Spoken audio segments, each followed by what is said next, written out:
এরকম চিকেন কষা আপনি হয়তো আগে কখনো বানাননি। একবার এভাবে গোটা রসুন দিয়ে চিকেন কষা বানিয়ে দেখুন। মশলার গন্ধ আর স্বাদে সবাই আঙুল চেটে খাবে। ভিডিওটি শেষ পর্যন্ত দেখুন, শেষে শেয়ার করব একদম পারফেক্ট চিকেন কষার সিক্রেট টিপস। আর ভিডিওটি যদি আপনাদের ভালো লাগে, ভিডিওটিকে একটি লাইক আর চ্যানেলটিকে সাবস্ক্রাইব করে অবশ্যই পাশে থাকুন। তো চলুন ভিডিওটি শুরু করা যাক। তার জন্য কড়াই এখানে দিয়ে দিচ্ছি আমি সরষের তেল। তো আমি এখানে 1 কেজি মাংস রান্না করব, তার জন্য 100 গ্রাম মতো সরষের তেল দিয়ে দিলাম। তেলটি ভালো করে গরম হয়ে গেলে এখানে দিয়ে দিলাম গোটা গরম মশলা। গরম মশলাটি হালকা ভাজা হয়ে গেলে এরপর দিয়ে দিচ্ছি এখানে পেঁয়াজ কুচি। আমি এখানে 100 গ্রামের মতো পেঁয়াজ দিয়ে দিলাম। আমি এখানে একটু ছোটো ছোটো করে কেটেছিলাম, সেগুলি দিয়ে দিলাম। দিয়ে পেঁয়াজটিকে হালকা লাল লাল হওয়া পর্যন্ত ভেজে নিচ্ছি ভালো করে। তো এখানে পেঁয়াজটি প্রায় ভাজা হয়ে গেছে। তো এরপর এখানে দিয়ে দিচ্ছি চিকেন, যেটি আমি ধুয়ে রেখেছিলাম। তো ধোয়া চিকেনটা এখানে দিয়ে দিলাম। দিয়ে এখানে আমি ভাজতে শুরু করলাম। কোনো রকম মশলা ছাড়াই প্রথমে 2 মিনিট চিকেনটিকে ভেজে নিচ্ছি, তাহলে স্বাদ আরও বেড়ে যাবে। তো তাই আমি এখানে 2 মিনিট শুধু পেঁয়াজের সঙ্গে কষিয়ে নিচ্ছি। তো এখানে 2 মিনিট ভাজা হয়ে গেছে, দেখছো মাংসটি এখানে ভাজা ভাজা দেখাচ্ছে। তো এরপর এখানে দিয়ে দিচ্ছি আদা রসুন আর লঙ্কা, কাঁচা লঙ্কা বাটা।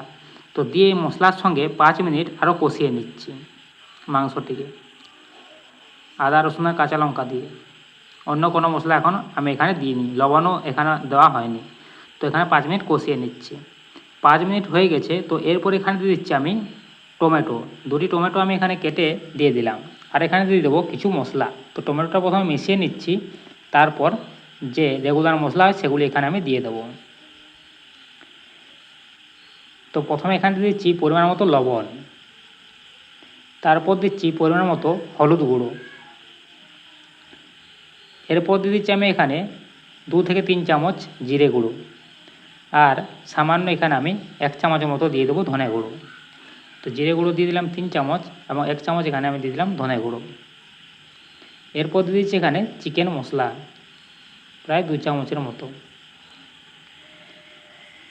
তারপর এখানে দিয়ে দিচ্ছি আমি কাশ্মীর লঙ্কা রঙের জন্য, তোমরা না চাইলে এটি নাও দিতে পারো। তো এরপর এই মশলাটিকে আমি মিশিয়ে নিচ্ছি, কিছুক্ষণ কষিয়ে নিচ্ছি। আর এখানে আমি কাঁচা লঙ্কা দিয়েছিলাম, তাই এখানে হালকা করে আমি ঝাল লঙ্কা দিয়ে দিলাম। এরপর কোনো রকম জল না দিয়ে 5 মিনিট ভালো করে কষিয়ে নিচ্ছি মিডিয়াম আঁচে। মনে রাখবে এখানে মশলাটি যেমন না পুড়ে যায়। তো এরকমভাবে তোমাদের এখানে কষাতে হবে, জল না দিয়ে। 5 থেকে 10 মিনিট কষিয়ে নেবে ভালো করে। তো আমি এখানে প্রায় 10 মিনিটের মতো কষিয়ে নিচ্ছি। যখনই দেখবে মশলার থেকে তেল বেরিয়ে আসবে, টমেটোগুলো গলে যাবে, তারপর এখানে জল দেব। তো দেখেছো এখানে কালারটি কীরকম এসেছে আর টমেটোগুলো গলে গেছে। তো এরপর হালকা হালকা জল দিয়ে আরও 10 মিনিট এখানে আমি কষিয়ে নেব।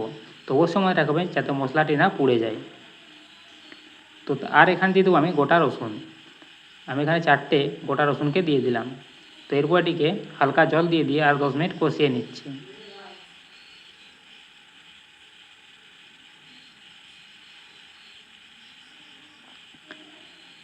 তো এখানে মাংসটি ভালো করে কষানো হয়ে গেছে, দেখছো এখানে প্রায় 20 মিনিট। তো এরপর এখানে পরিমাণ মতো জল দিয়ে দিচ্ছি। জল দিয়ে আরও 10 থেকে 15 মিনিট এটিকে ফুটিয়ে নেব। তো এখানে পরিমাণ মতো জল দিয়ে দিলাম।